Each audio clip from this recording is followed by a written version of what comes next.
Dave's prepared some great slides for us, which I haven't seen, but But you have. but I probably know approximately what's on there. But before we dig into some of the sort of policy announcement type things, I just want to mention that NIH is a series of cultures, and each institute has its own culture, its own expectations for their applicants and for the way you describe your science, and it's hard to navigate. But I want to emphasize one thing, which is that we are really here to help you, especially on the program side of NIH. We're done. Any questions?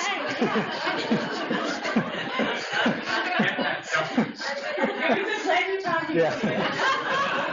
Thank you. LAU rock. Yeah.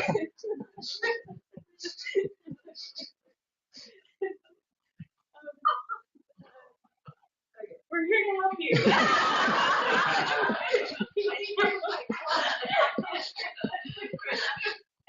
what that means is that program officers, our job is to help you get funded. And in some institutes, actually, the metric of our success is the degree to which you get funded. Now, that's not always true, but even when it's not exactly true, even when it's not on my job performance list, that it's about numbers, it's certainly about science and good science. And so when you propose a good project, and I can help you navigate the system, and it gets funded, we all win. And frankly, that is when the public health wins, which is, I think, what we're all in for at NIH anyway. And certainly in the field, at least in part, advancing understanding of basic mechanisms and also improving the public health. So anyway, just a foundation for some of the policies we're talking about is we're really here to make sure that you succeed. And when you do, we do, and the world does. Okay. All right. So start by saying my usual disclaimer. I am not review, and we have to make a very big distinction between that, because what happens is that in order to get funding, which I'm going to cover in a moment, is that you need to get through peer review, and so I need to start by all of my conversations. And when I talk to Vivek on the phone and we talk about summary statements, we talk about grant ideas, the first thing you will hear out of my mouth every time is I am not review, and why that's important is going to become apparent in a few slides. So for most people, this is the NIH. This is how things work. You spend 6 to 9 months of your life working on a grant submission, and then it goes off into the ether. And then at some point, at seemingly random point, a score and a summary statement appear, and then it goes back into the ether. And right at the point where you've given up all hope that we're going to do anything about this, we pop back up again and say, oh, by the way, we have a decision about your grant application. And the timing of that is somewhat predictable. So there actually is a lot that goes on behind the scenes. And what we do is when the submission comes in, there's a lot of steps that we have to go through to make sure that it gets to the right institute, that it gets to the right person within the institute. We have to determine responsiveness, get it to a study section. Then once it gets to a study section, we have to find the appropriate reviewers, give them time to review it, which usually means we give them 8 to 12 weeks, at which point they wait until week 11 and a half to actually read them, conduct the review, get the summary statement, edit the summary statement, and then so you will get the score like within 2 days, roughly 2 days after the studies, after the review concludes. My phone rings about 2 days and 10 minutes after that with people calling me and saying, hey, let's talk about what happened. And for the most part, what I will tell people is I need to wait till the summary statement comes out so that we can discuss that. So we do that, and then it goes off. You go into sleep mode again. And what happens for us internally is that it triggers meeting after meeting after meeting after meeting, which is we have a secondary level review, which is council. And a lot of people, including myself, prior to coming to the NIH, I thought council was where the funding decisions were made. And it turns out that's not the case. What council provides to us is a secondary level of review. The first level of review is the study section, the peer review, and then council basically kind of signs off on that. Our council has the option to read every grant application that has come into the last cycle, every summary statement for the last cycle, and they can ask us questions about those. I have yet to see that happen in NIDCR, but it can happen. I've seen it happen at night. Yeah, other institutes. That was a while ago. Yeah, other institutes are much more active, and they will actually pull up specific grants. So depending on which institute or institutes that you seek funding at, you may or may not have a more active or less. It's hard to think less active in our council, but it could be a less active role than what we have. Then we have funding meetings, and then we have more funding meetings, and then we have funding meetings, and then we have meetings about funding.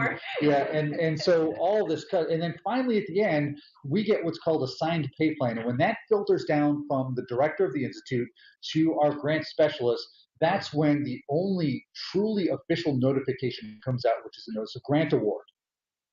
And all of these are kind of mediated by the budget and the time of year.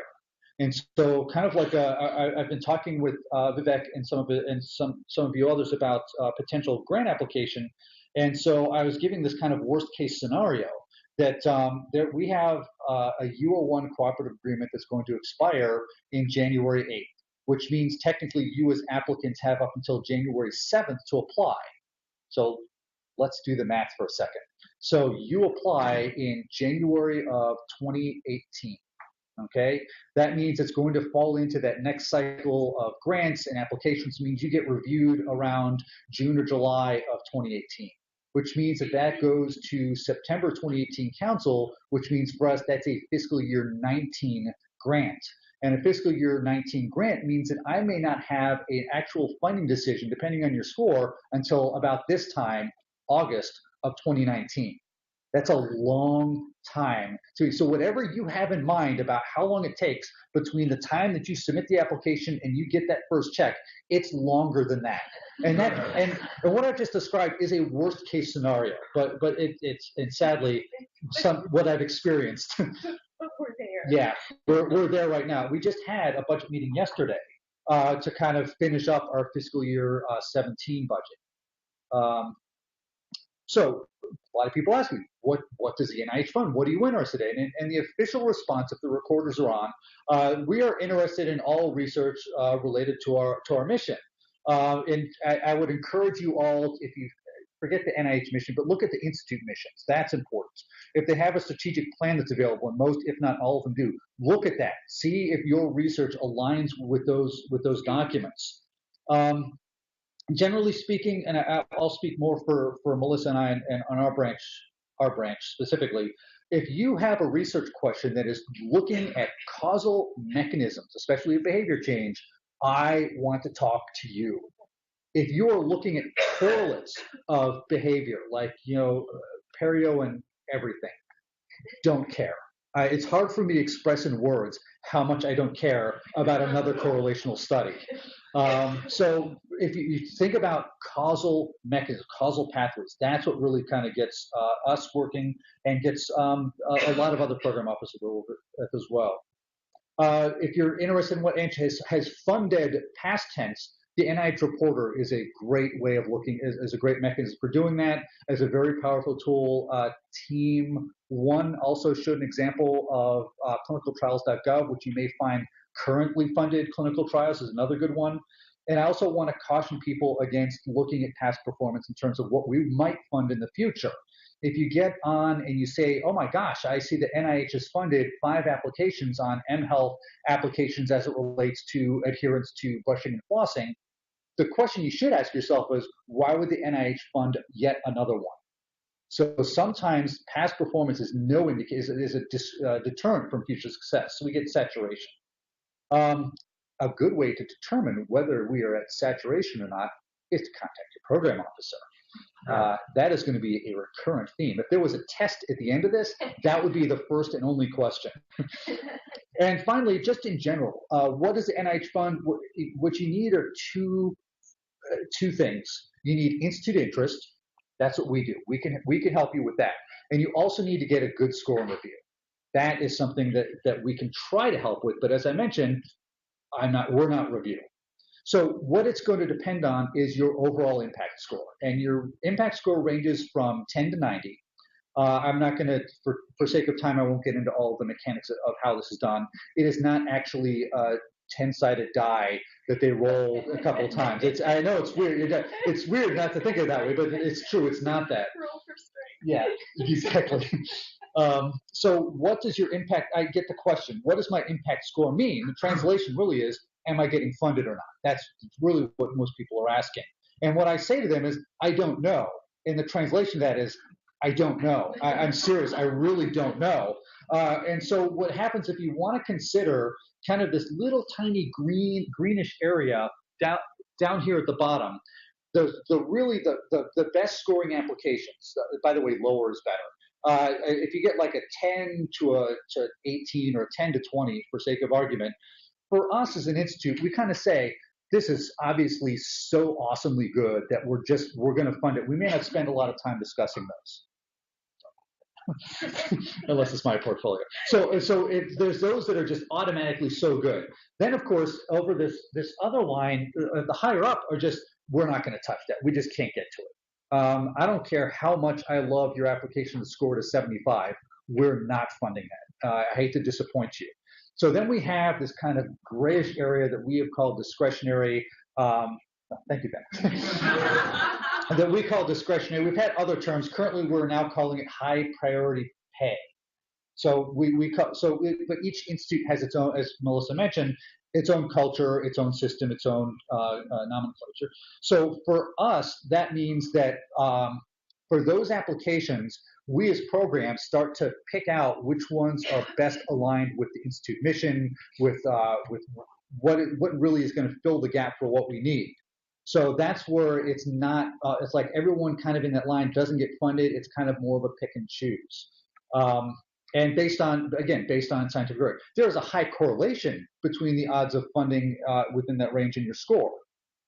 But each institute and center has its own system. Some are much more score driven than others. Some give a lot more leeway to their program people to reach to higher scores to pull things in. So, who would like to know the foolproof method to giving a good score and review every time? Me too. If I knew the answer to that, I would have a very different conversation with you. I promise you that. If I had, you'd have a different job. I would. Yes, I'd have that too. So if I had the answer to that, I would, believe me. It's not a secret. It's not like Melissa and I know. We're like, let's not tell them. We really don't know. The kind of super brief version, and I'm shamelessly plagiarizing this from one of my colleagues at NIDA, is your job as an applicant is to convince reviewers of three things: that your question is important to answer, that your question can be answered in a rigorous and scientific manner, and that you are the best person to answer that question, all in 6 to 12 pages. But those are like the key critical elements. What doesn't work? I get this. I hear this a lot from applicants, and they say, "But I have access to data, Dave." Don't care. That's not enough. You have access to your unique population. I have tons of applications that have some very cool, very unique populations, and this is the only person that can get in there, and they're still not funded. It's not enough. It hasn't been done before. Isn't enough. It's certainly not good enough for discussing innovation on a grant. Your mother and boyfriend think it's interesting. Isn't enough, unless they happen to be on the review panel. And I've done this kind of work before, isn't enough. A lot of times I've had some very senior investigators come through and they've been very successful on an R01 or a large grant, and they kind of phone it in for the renewal grant and they get killed in review. And because what they said is, we've been doing this for a long time. That's typically not enough. You really need to think through how you're doing. If you're going to do this again, why is that? What are you bringing to the table? So I have some grant preparation tips. So first of all, I don't know if you've heard this yet. Talk to your program official. Talk to your program official early. Talk to them often. It is not too early to talk to your program official at any given time. Just one second. So, Biren's still here. So we were talking about you and your kind of current state is you're looking at K awards. Is it too early to start talking to a program officer about research grants? No, it is not too early to start that, or to put those applications in parallel. Just a little context. As a branch chief, absolutely talk to your program official early and often. What we're seeing at NIH is the shrinking of the workforce, and that means that program officers have to manage bigger portfolios, and that means talking with more and more applicants. It doesn't mean don't contact us, please do. I guess what I'd say is be patient with us. If you don't hear back from us right away, it's absolutely not because we didn't think it was interesting or we don't like you or we want you to go away. It's probably that we have 50 other emails that day that are, have a close of business deadline. So it's always okay to send a reminder email and say, just wanted to make sure this didn't fall off your radar. So, thanks. Thank you for that, boss. No, I want to encourage you to really, and this is, I have asked this question many, many, many times to people at all ends of the spectrum of level of experience of investigator. This includes people who are first-time applicants to people who have been doing this for a very long time. The question is, what are you really asking? What are your research questions? And yeah. Thanks, Bill, for doing it. Yeah, so if you can't diagram your study design, you may not be ready to put in a grant. I mean, it doesn't mean you shouldn't talk to someone about this, but if you can't diagram what your study design is, then you may not be ready to put in a grant application. If you can't diagram your behavior theory, you may not be ready to move forward. For me, a health behavior theory or a diagram of the problem you're trying to fix indicates to me that you really understand the problem you're trying and have a logical rationale for creating your intervention. And in terms of health behavior theory, I don't mean cite the health belief model. In fact, please don't cite the health belief model. I mean, I want you to explain, what you believe. You are the expert in this area. What do you think are the relevant constructs and criteria? A good health behavior theory is going to be specific, testable, and causal. And feel free to go make your own. I love Donna's example in her presentation. And you said that you have a theory. And I believe that to be true, that when I talk to you, I don't have a theory. It's like, actually, I think you do have a theory. We may have to pull it out, but there's a theory in there somewhere. And I'm asking you to be able to convey that, especially if you can in a diagram, to reviewers. Reviewers love pictures. I've mentioned this to several of you already. It is my belief that if you could make a grant application completely by pop-up book, you would get funded every time. And so the other example that Donna brought up is her construct of IDFC, internal desire for chocolate, and how that interacted with these other constructs and how they changed over time. If you can communicate that's what you're trying to work with your rationale for making this intervention, then we're ready to move forward. Can you measure your constructs with validity and fidelity? So when several people have mentioned different things, the example of the opioid addiction risk index, the first thing that went through my mind is this something that is currently clinically validated, or is this something you're going to develop? And if you're going to develop it, that's not a bad thing, but that's your first grant. And I hear people say to me, oh, I'll do that in AIM-1. You really don't understand how much time and effort it's going to take to develop and validate a scale. We like to, so avoiding contingent aims is, putting contingent aims into your grant is almost like saying, please don't fund me. Reviewers tend to hate that. It's not going to go well. And if something you're doing is truly a staged approach, when you talk to your program official, one of the things that I'll try to do is to help you frame it in such a way as to not make it a deal breaker for reviewers. And also, as mentioned before, about thinking in terms of programs of research. Don't try to do everything in one grant. Seriously, would it be a bad thing to develop a series of grants that propel you through your research career? The horror, So, and I'm sorry that David Ellishoff is not here, correct? he asked the question, why does the NIH require a power calculation? I actually do have an answer for that. It's for us, I look for sample size calculation because first of all, I'm looking to protect human subjects. I want to ensure that the minimum number of subjects are recruited and enrolled to answer the primary aim. If you say to me, I can recruit 5,000 subjects, what I hear is I am putting 5,000 subjects at risk. Okay, so I don't care how minimal risk does not mean zero risk. Some reviewers and program officers, you should only be powered on your primary hypothesis. That's a conversation we can have on the phone. The other issues with sample size calculations, we do want to, as stewards of federal funds, we want to make sure that the appropriate money is being spent to get we want to share the wealth as much as possible. And just generally speaking, power calculations are expected by most reviewers, and they're going to try to reproduce your power calculation. Just know that up front. So if you have a convoluted, kind of super complex power calculation, and they can't put it on the back of an envelope, you may be in trouble. So it's expected. I have a question for the group. What do you guys think is the most important section of grant application? Do you have anyone, for people who've, let's start with people who've applied for grants. What is the most important section? Approach, innovation. I'm sorry, what was that? We have a winner. The approach is number 2. The approach is what is most closely and probably the only one that's strongly correlated with your overall impact score. But the specific aims page is the kind of hook to get people in. When you get done, when a reviewer gets done reading the specific aims page, you want them to be in and say, wow, what a great question. How are they going to answer this? So I thought you may have been wondering why Vivek would have brought in Monty, who did the great presentation, and about lifting the cheese, that guy.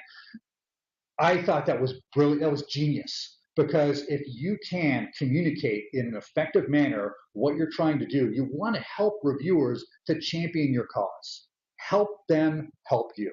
It's just the way that Melissa said, we want to help us to help you. Please read the funding opportunity announcement. It sounds kind of basic, but yeah, especially now. There's and I actually have a slide on it too. Please read the funding opportunity. And I want you to think like a reviewer. There are the 5 scorable criteria. There is the boilerplate language that you will find in a funding opportunity. And then what you want to do is you want to look for anything that they've added at the bottom. Those are key important points. I don't even know if we can edit the boilerplate language. So when we write funding opportunities, there is so much of that document that we cannot edit. So it's just, even if it's conflicting with what we're trying to do, we can't edit it. And so if at some point you read a funding opportunity that seems like this doesn't make sense, yeah, it's us either. So look at out of the scorable criteria, anything additional that is listed there, you want to pay very, very, very close attention to. And there are a lot of new policies coming out, not just about clinical trials, although Bonnie has been steeped in the clinical trials policies with us for a while. But there are all sorts of new policies. We actually just had a grant application turned back without being reviewed because of a little technical glitch about a new policy that the applicant didn't know, and I didn't know was going to be an issue. And it was about inclusion of appendix materials. And so, don't include appendix materials. Well, you can, you can in certain circumstances, and actually in behavioral and social sciences, this is going to be an issue which we will tackle in the new funding opportunity announcements. But the specific issue was you can include blank questionnaires, but they can't have instructions. But our questionnaires always have instructions, right? That's part of the science. And so they were turned back as non-compliant. In there. So yeah. So talk to us, and we will try to keep up. Although in this case, I couldn't help this person. Can I ask a question for you, Lon? Sure. I think it's really important for those of us writing grants to read the FOA, but the reviewers don't read it. Well, allegedly they do. So how can we, especially, unless it's really an RFA with a statute, yeah, the special emphasis panel and they're all reviewing the same grant opportunity.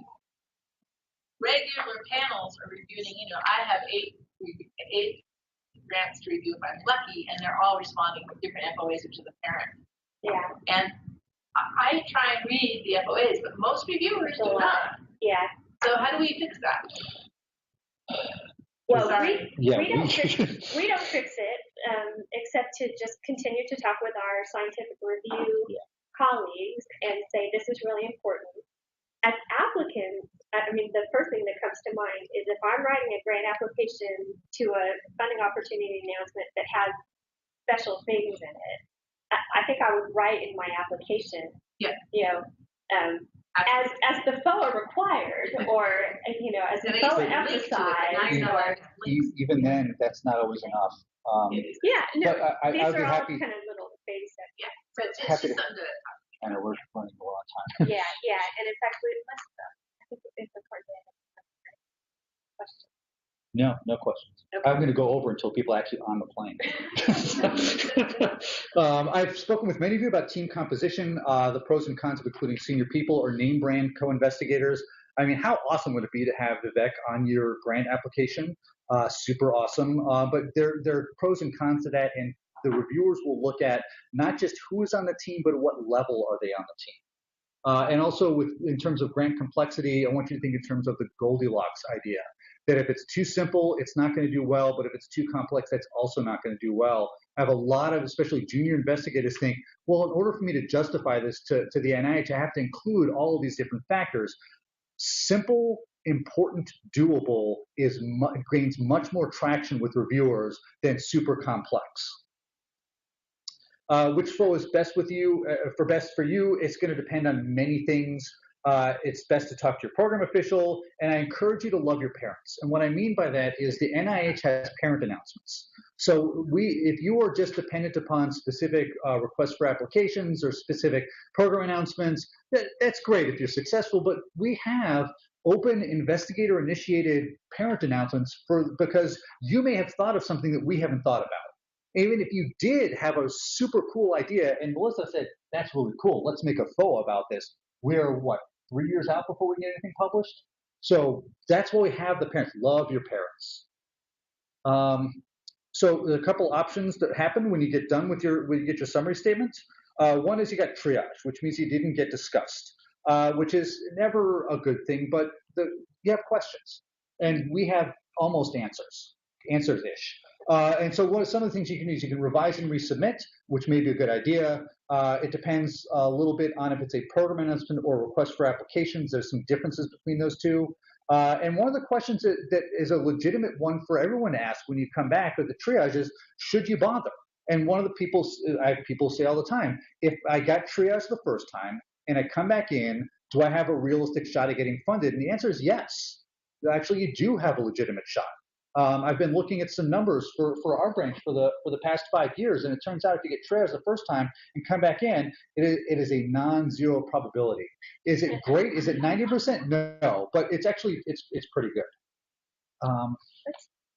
Let's open it up for questions. Oh, do you want to go to? So these points basically talk to your program officer. Clinical trials policies are up and new, so please go to the slides will be available. The new requirements were just put up 2 days ago, so please take a look at those. Did you want to? I want to make sure we're answering your questions, and if nobody has any, then we can keep going. But now's a chance. We're here. We're making jokes. Hopefully, you feel comfortable enough to say, "Hey, how do I do that?" Yeah.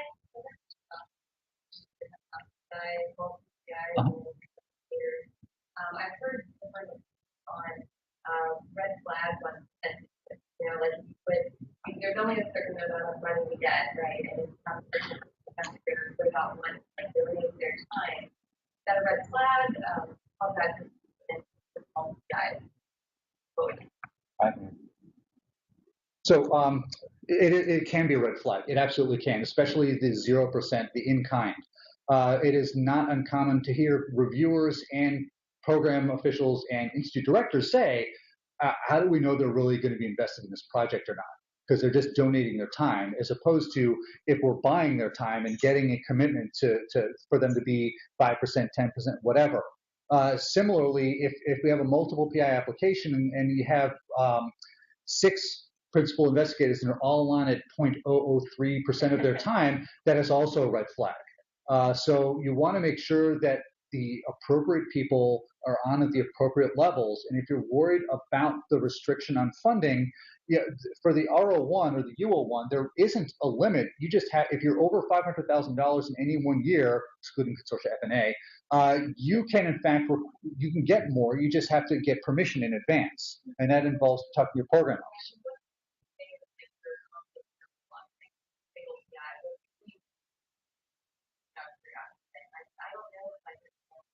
It depends. It really depends on the research question, how much time you think is necessary to do that. Because if you're, even as a single PI, I've seen reviewers talk about this person's on way too little or they're on way too much. So it's really about, does your level of effort match the research, the work required to answer the research questions? Other questions?